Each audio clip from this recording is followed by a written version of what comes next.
अभी बालिग हुई ही थी कि माँ बाप मर गए। मैं चाची के पास चली गई, लेकिन उन्होंने बोझ उतारने के लिए मुझे एक शराबी के साथ ब्याह दिया, जो मुझे कोठे पर ले गया। वहाँ मेरी इज्जत महफूज नहीं थी, मैं पल पल मरती थी। और फिर वहाँ एक औरत आने लगी और मुझे एक पहली चादर दी और बोली, रोज रात ये चादर ओढ़ कर बैठ जाया करो, कोई भी तुम्हें हाथ नहीं लगाएगा, ना गलत काम करेगा। अब रोज मैं वो पहली चादर लेने लगी और मुझे कोई भी हाथ न लगाता। लेकिन एक दिन मैं वो चादर लेना भूल गई और तब तूफान आ गया, क्योंकि मेरे कमरे में एक साथ तेरा। मेरी जिंदगी बेहद मुश्किल गुजरी। मुझे कभी कभार लगता था कि इस परेशानी या मुसीबत से छुटकारा सिर्फ मौत से ही मिलेगा, मगर ऐसा नहीं था। मेरी जिंदगी की हर मुसीबत मुश्किल पहले से ज्यादा बड़ी होती। मेरा नाम नाइला है। आज मैं आपको जो कुछ बताने जा रही हूँ, इसका मकसद कुछ और नहीं, सिर्फ ये है कि आप जान सके दुनिया में ऐसे ऐसे लोग भी ऐसी परेशानियों के साथ जीते हैं। मैं अपने वालिदैन की इकलौती औलाद थी और हम बहुत गरीब थे। गुर्बत इस कदर थी कि हम जग्गी लगा कर रहे थे, मगर इस जग्गी में भी दुनिया की तमाम खुशियाँ थी, क्योंकि इस वक्त मेरे वालिदैन मेरे साथ थे। हम एक दूसरे के तमाम सुखों और दुखों के साथी थे। मेरे वालिद मजदूर थे, कभी काम मिल जाता तो कभी हम फाखे भी देखते। मेरे वालिद के सिर्फ एक ही भाई थे और इनके हालात हमसे बहुत बेहतर थे। मेरे चाचा माली थे और कोठियों में जाकर ये काम करते थे, जिससे इनका घर अच्छा खासा चल जाता। उन्होंने मेरे वालिद की एक दो मरतबा मदद करने की कोशिश की, मगर वो इतने खुददार थे कि भाई से भी मदद कबूल नहीं की। ये बात मेरे वालिद ने मुझे भी सिखाई थी। मेरी माँ लोगों के कपड़ों पर कढ़ाइयाँ करती, जिसका मुआवजा मिलता था, मगर बहुत कम। कभी कभार तो औरतें देने से भी इनकार कर देती। मैं भी अपने वालिद का बेहद ख्याल रखती थी। महंगाई के बास मैंने पढ़ने से इनकार कर दिया, मगर मेरे अब्बू ने मुझे जबरदस्ती स्कूल में दाखिला करवा दिया। इनका कहना था कि खर्चा करना मेरा मसला है, मेरी बच्ची बस पढ़े। सो मैं भी पढ़ने लगी, मगर नहीं जानती थी कि एक दिन ऐसे ही स्कूल के लिए निकलूंगी और मेरी माँ वहाँ इंतजार करती मौजूद नहीं होगी, ना ही बाबा शाम को मजदूरी से थके हारे लौटेंगे, तो मैं भी इनके पायों दबा सकूंगी। इस रोज मैं वापस आई तो मेरी झग्गी की जगह वहाँ राख पड़ी हुई थी। चंद डाकुओं ने इन्हें बहुत बुरी मौत दी थी। इनका ख्याल था कि बाकी झग्गों वालों की तरह वो भी पैसा जोड़ जोड़ कर रखते होंगे, मगर हमारे पास एक टाइम खाने को बहुत मुश्किल से होता था। सो इस बात पर तैश में आकर डाकुओं ने इन पर बुरी तरह हमला कर दिया, यहाँ तक कि इनके वजूद में एक सांस भी बाकी नहीं रही। मैंने जब अपने घर को ऐसे उजड़े बिछड़े देखा तो शौक से बेहोश हो गई। दोबारा मेरी आंख एक छत तले खुली। हाँ, छत, क्योंकि मेरे घर में छत ना थी और जो दीवारें थी वो भी ढके चुकी थी। वो छत मेरे चिच्चा के घर की थी।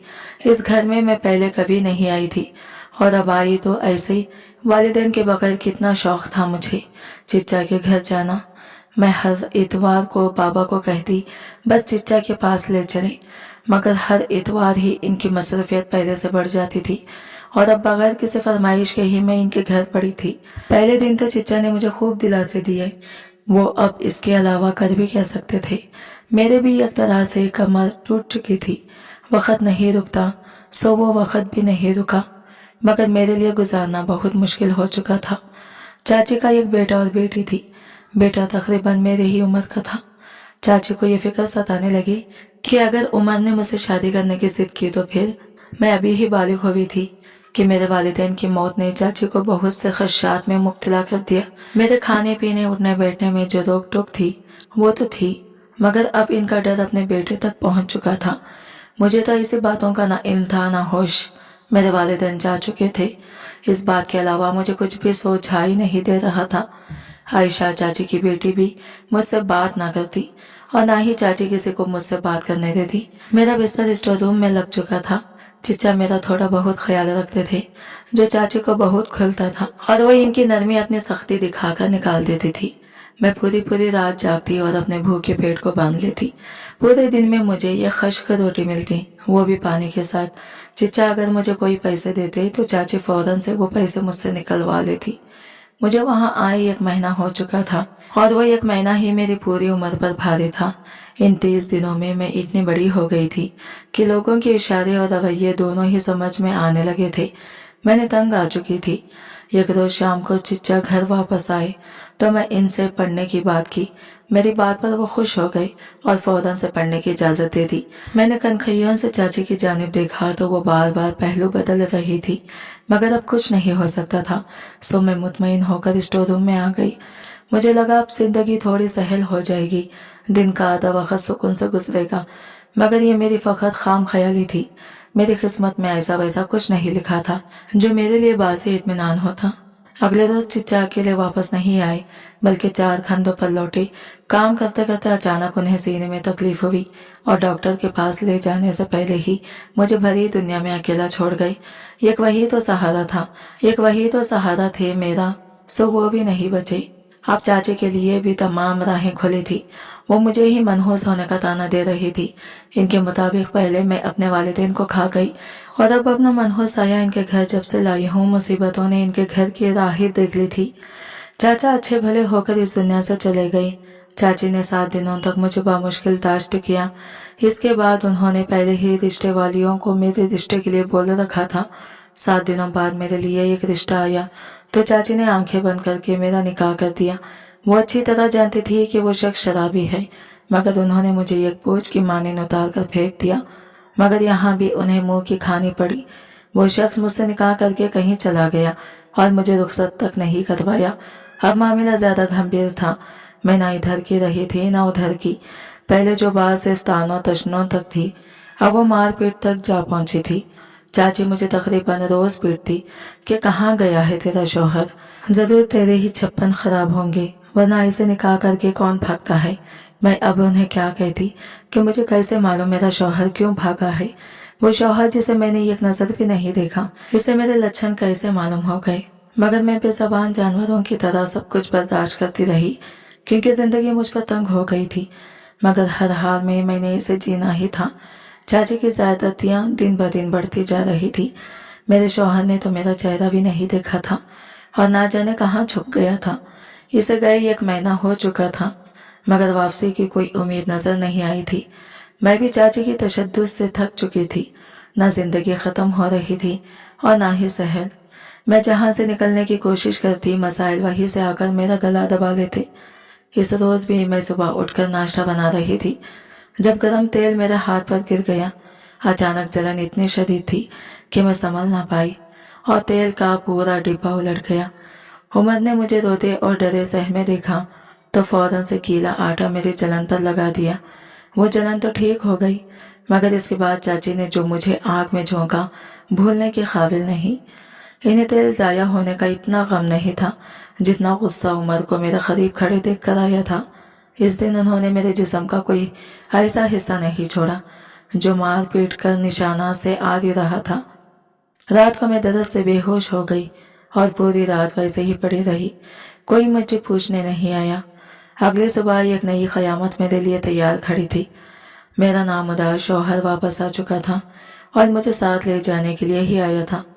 चाची ने मुझे देखते ही अपना सामान बांधने का हुक्म दिया। मैं अपने दुपट्टे में 2-4 सूट बांधकर बाहर निकली तो बैठक में से चाची की ऊंची आवाज बाहर तक सुनाई दे रही थी। निकाह के बाद अपनी बीवी को यहाँ छोड़ गए थे। जितना 1 महीने में इसके यहाँ रहने का खर्चा हुआ है वो अदा करो और बाखुशी ले जाओ अपनी बीवी को, और आइंदा मुझे शक्ल मत दिखाना तुम दोनों ही। मेरे शौहर की कोई आवाज सुनाई नहीं दे रही थी। वो शायद हैरान थी या शायद परेशान, कुछ कहा नहीं जा सकता। चंद लम्हों बाद उन्होंने कुछ पैसे मेज पर रखे और कहा, ले आज तक मेरी बीवी आपके घर जितना रही है ये इसकी कीमत है। इतना कहकर वो बाहर निकले। बैठक के दरवाजे में मैं हैरानी से खड़ी पूरी कार्रवाई देख रही थी। जब मेरी कलाई थाम कर वो मुझे वहां से भींच लाए, आपके शौहर का खुद के लिए ये रवैया देखकर मुझे यकीन हो गया था अब चाहे कुछ भी हो जाए वो मुझे नहीं छोड़ेंगे। हर सर 2 गर्म हालात के दायरे में वो सिर्फ मेरा साथ देंगे। मैं मसरूर सी होकर इनके साथ साथ चलने लगी और अपनी आने वाली जिंदगी के मुताल्लिक बहुत से ख्वाब भी बन चुके थे। फिर चाहे वो शख्स मुझसे दुगनी उम्र का था या शराबी, मुझे फर्क नहीं पड़ता था।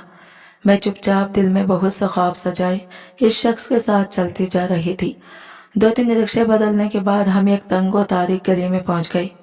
वो जगह मुझे अजीब लग रही थी, बल्कि कराहत आ रही थी। इधर औरतें ही औरतें थी और आदमी बहुत कम थे। मेरा शौहर मेरा हाथ थामे तेज तेज कदम उठाता चलता जा रहा था। मैं बस सर झुकाए इसके कदम से कदम मिलाने की कोशिश में हलकान हो रही थी। बिला आखिर एक तंग से चौबारे के सामने मेरे शौहर के कदम थे। इससे पहले मैं सर ऊंचा करके चौबारे का मुकम्मल जायजा लेती, मेरा शौहर मुझे खींचते हुए अंदर ले गया। अंदर का जहान ही मुख्तलिफ था। वहाँ औरतें ही औरतें थी, बिल्कुल बेबाक औरतें थी।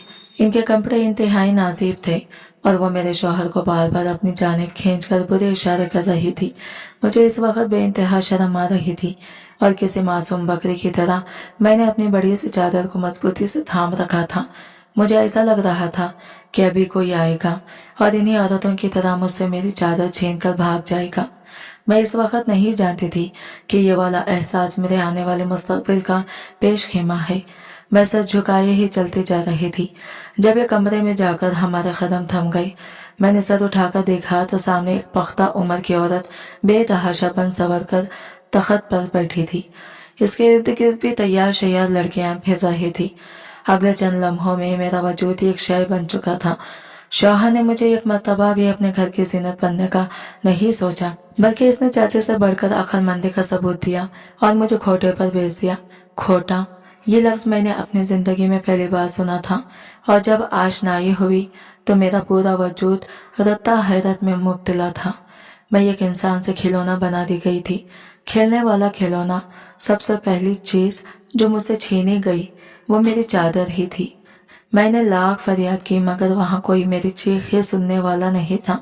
मेरे अपने ना थे और जो एक मेरा ताल्लुक बना था इसे भी मेरा शौहर ही 1000 के उवज़ भेज चुका था। मैं जान चुकी थी अब कुछ भी हो जाए मुझे यही रहना है। यहाँ खाने पीने का मसला नहीं था, कपड़ों का मसला भी नहीं था। अलबत्ता यहाँ इस चादर पर पाबंदी थी जो लोगों की इज्जतें महफूज रखती थी।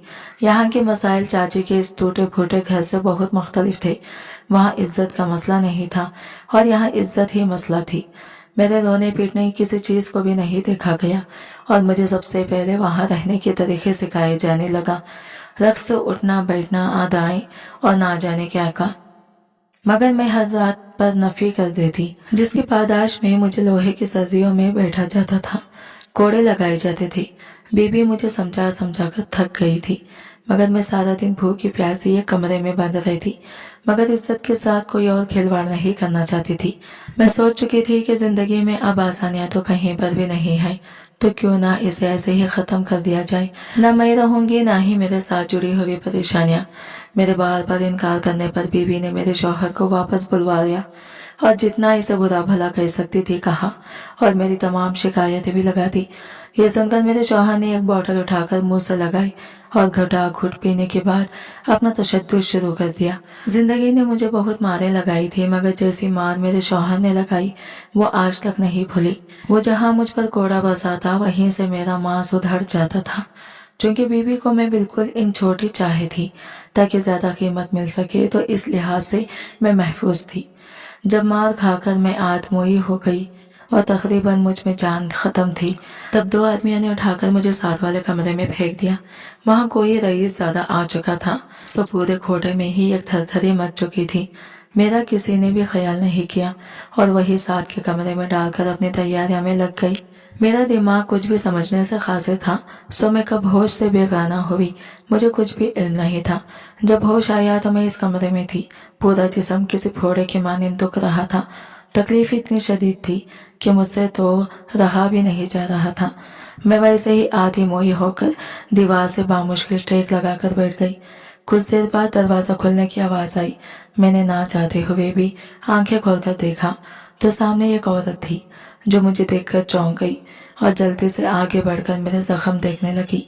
मैं इसे हैरानी से देख रही थी क्योंकि अब तक यहाँ जितने लोग से मेरा पाला पड़ा था वो सभी जानवर थे, नोच खाने वाले जानवर, मगर वो मुझे इंसान लग रहे थे जिसमें इंसानियत मौजूद थी। मेरे जख्मों पर दुख से सर हिलाती इसने मुझे एक दवाई खाने की दी। पहले तो मैं बेएतबारी से इसे देखने लगी, मगर मेरे ऐसे देखने पर वो जल्दी से बोली, मुझ पर एतबार करो। ना चाहते हुए भी मेरा दिल इस पर एतबार करने का कर रहा था। मैंने सर हिलाकर दवा खा ली, जो शायद मेरे जख्मों की तंदुरुस्ती के लिए दी गई थी। दवा खाने के बाद दुपट्टे के नीचे से इसने एक पीली चादर निकालकर मेरे हवाले की और कहा, रोज रात को ये चादर ओढ़कर बैठ जाया करो, कोई भी तुम्हें हाथ नहीं लगाएगा और तुम्हारे साथ कुछ भी गलत नहीं करेगा। मैं इससे पहले कुछ बोलती वो औरत चादर मेरे करीब रखकर वहां से चली गई। मैं हैरानी से ये सब देखने लगी, मगर अब कुछ नहीं कर सकती थी सिवाय अमल करने की या ना करने की। मगर मेरा दिल चाह रहा था कि इस औरत की बात मान लूं। रात को मैंने ऐसा ही किया। वो चादर ओढ़कर बैठ गई। वो कमरा शायद इन्हें दिया जाता था जो कमाती थी। सो मैं जब अंदर बैठी तो अंदर कमरे में 3-4 आदमी आए, मगर मुझे पहली चादर में बैठे देख उल्टे कदमों से ही मुड़ गए। सुबह तक मैं इंतजार करती रही कि अब कोई आएगा और मेरे साथ बुराई करने की कोशिश करेगा, मगर ऐसा कुछ नहीं हुआ। जो भी मर्द मेरे कमरे में आता वो एक नजर के बाद वापस चला जाता। मैं हैरत से कंग थी कि ऐसा क्यों, भला क्या राज है इस चादर में कि जब मैं ओढ़ लूं तो कोई मेरे करीब नहीं आता। सुबह होने पर मैंने वो चादर छुपा दी। अब रोज रात को मैं वो चादर ओढ़ लेती और कोई भी मेरे करीब नहीं आता। सब लोग मुझे देखकर कमरे से चले जाते। मेरी जिंदगी तो आसान हो चुकी थी।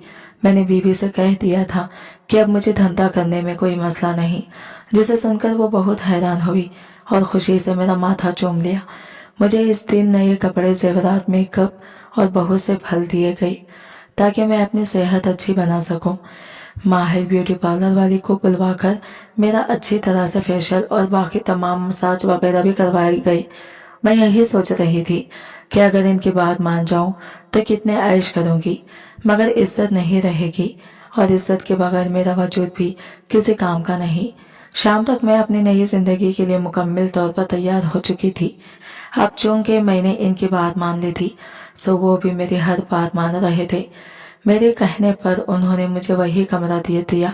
शाम को जब कारोबार का वक्त शुरू हुआ तो मैंने फिरती से वही चादर निकालकर ओढ़ ली और बैठ गई।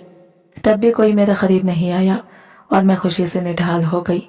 अगली सुबह बीबी ने भी कुछ नहीं कहा, बस मुलाजिमा के हाथ मेरे लिए अच्छा खाना और फल वगैरह भेज दिए गए।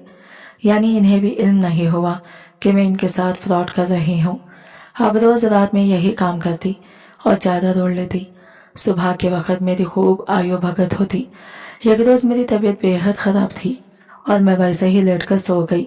इस रात मैं चादर ओढ़ना भूल गई थी, लेकिन तब अचानक से तूफान आ गया जब मेरे कमरे में एक साथ 13 मर्द दाखिल हुए और मुझे घूरने लगे। देखते ही देखते इन लोगों ने मुझे धक्का देकर कमरे से निकाला और एक दूसरे कमरे में ले गई जहां बीबी भी मौजूद थी। मुझे देखते ही वो बोली, अगर हमसे धोखा कर रही थी तो कम से कम अपनी इज्जत ही महफूज कर लेती, मगर नहीं, जब तुम्हें अपनी इज्जत का ख्याल नहीं तो हमें भी नहीं है। आज की रात ये 13 मर्द तुम्हारे साथ गुजारेंगे। फिर देखते ही देखते बीबी वहां से चली गई और मुझे भूखे कुत्ते के आगे फेंक गई हो।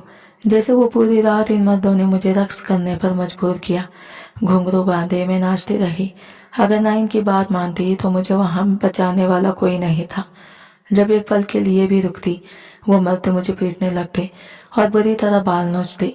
वो पूरी रात में कोयलों पर जली। मेरा जिस्म अंगारों होता रहा, मगर वहां मुझ पर रहम खाने वाला कोई ना था। अपनी इज्जत की हिफाजत के लिए मेरे पैर रात भर धड़कते रहे और मैं हक्का बक्का अपने आप को बर्बाद होते हुए देखती रही। वो सुबह मेरे लिए रिहाई की सुबह थी। अगले 2 हफ्तों तक मैं कोमा में रही और मेरी हालत बेहद खराब रही। बार बार मैं होश में आती और फिर बेहोश हो जाती। तकरीबन 1 माह बाद मुझे हॉस्पिटल से छुट्टी मिली। छुट्टी मिलने के रोज मैं खोटे पर वापस आ गई, मगर आज मुझसे मेरी चादर खींचने वाला कोई ना था। बीबी ने मुझे अपने साथ तख्त पर बिठाया और मेरा माथा चूमा। इतनी देर में साथ वाले कमरे से एक औरत बाहर निकली। मैंने गौर से देखा तो पहचान गई कि ये वही वाली औरत है जिसने मुझे वो चादर दी थी। आपने दी थी ना मुझे वो चादर? और इस रात वो मर्द। मुझे ऐसा लगा मेरी जहनी हालत खराब हो चुकी है। मुझे खुद भी अपनी बात समझानी नहीं आ रही थी। नैला, तुम एक अजीम लड़की हो। हमने तुम्हारा इम्तिहान लिया था, जिसमें तुम कामयाब हो गई हो। अब तुम्हें यहाँ से जाने पर कोई नहीं रोकेगा। अगर तुम यहाँ रहना चाहो तब भी तुम पर कोई पाबंदी नहीं होगी। मैं नासमझी से इस औरत की बातें सुन रही थी। आप कौन है? मैंने वो सवाल पूछ ही लिया जो मैं पूछना चाहती थी। ये कोटा मेरा है। एक रोज मैं भी इसी तरह यहाँ लाई गई थी। मेरा शौहर मुझे बिल्कुल तुम्हारी तरह ही बेच कर गया था। मैं इस वक्त तो अपनी इज्जत नहीं बचा सकी क्योंकि मेरे पास मौका नहीं था। इसके बाद मैंने सोच लिया कि मैं जल्दी ही इस कोठे की मालकिन बनूंगी और ऐसे आने वाली लड़कियों को बचने का एक मौका जरूर दूंगी। अगर तो वो इसमें कामयाब हो गई तो ठीक है, इन्हें जाने दिया जाए, और अगर नाकामयाब हुई तो इन्हें भी वही करना होगा जो इस कोठे पर आने वाली हर लड़की का मुकद्दर होता है। मैं नासमझी से इसकी बात सुनती रही। मैं समझी नहीं। देखो, तुम्हें वो चादर मैंने दी थी। वो चादर हम यहाँ इस लड़की को देते हैं जो बेतहाशा मार खाने के बावजूद काम के लिए रजामंद नहीं होती, यानी इसे अपनी इज्जत की परवाह होती है। सो हम इसे एक मौका देते हैं। ऐसी बहुत कम लड़कियां होती हैं जो मार पर मार खाने के बावजूद ना माने, मगर तुम नहीं मानी। फिर जब तुम्हें चादर दी तब तमाम आदमियों को समझा दिया था कि जिस कमरे में भी पहली चादर में लेटी कोई लड़की हो, इसे कुछ नहीं कहना। फिर हम इस लड़की को इसी तरह मौका देते हैं कि वो चादर ओढ़कर कितने दिन तक अपनी इज्जत महफूज कर सकते हैं, और 2 हफ्तों बाद इसकी चादर गायब कर देते हैं। मगर तुम वो चादर लेना भूल गई जिस पर तुम्हें एक मजीद मौका दिया गया पूरी रात रक्स करने का, और वो भी 13 मर्दों के सामने। कुछ लड़कियां तो खुद ही चादर उतार देती हैं, नहीं तो हम गायब करके जब इन्हें आखिरी मकाम पर लाते हैं तो वो वहां डगमगा जाती हैं, और फिर इन्हें भी हमारी बात मानना पड़ती है। मगर तुम डटी रही। पूरी रात नाचने के बावजूद तुमने अपनी इज्जत को महफूज रखने के लिए सब कुछ बर्दाश्त किया। तो आज हम तुम्हें अपने कोठे की कैद से आज़ाद करते हैं। मैं इनकी बात सुनकर रो पड़ी। मिला आखिर इतनी बड़ी मुश्किल के बाद मेरे लिए भी आसानी आ चुकी थी, वो आसानी जो मैं आज तक ढूंढती आई थी। बीबी से दरख्वास्त करके मैं इधर कोठे में ही रहने लगी, और मुझे सबसे ऊपर वाली मंजिल में एक अलहदा कमरा मिल गया। मेरे पास कोई नहीं आता था। चंद दिनों में बीबी के कहने पर मेरे शराबी शौहर ने मुझे तलाक दे दी और मेरे लिए दोबारा से रिश्ते ढूंढने जाने लगे, मगर मैंने शादी से इनकार कर दिया। अब अगर जिंदा रहना ही था तो क्यों ना इधर रहती जहाँ किसी को मेरे होने से परेशानी नहीं थी और मेरी इज्जत और आबरू भी महफूज थी। आप लोग बताएं, आप क्या कहते हैं? क्या मैंने ये फैसला करके अच्छा किया? आज की वीडियो कहानी आपको कैसी लगी कमेंट करके ज़रूर बताएगा, और वीडियो अच्छी लगी है तो लाइक शेयर ज़रूर कीजिएगा और हमारे चैनल को सब्सक्राइब करें फ्रेंड्स। मिलते हैं अगली वीडियो के साथ, तब तक के लिए बाय बाय, टेक केयर, अल्लाह हाफिज़।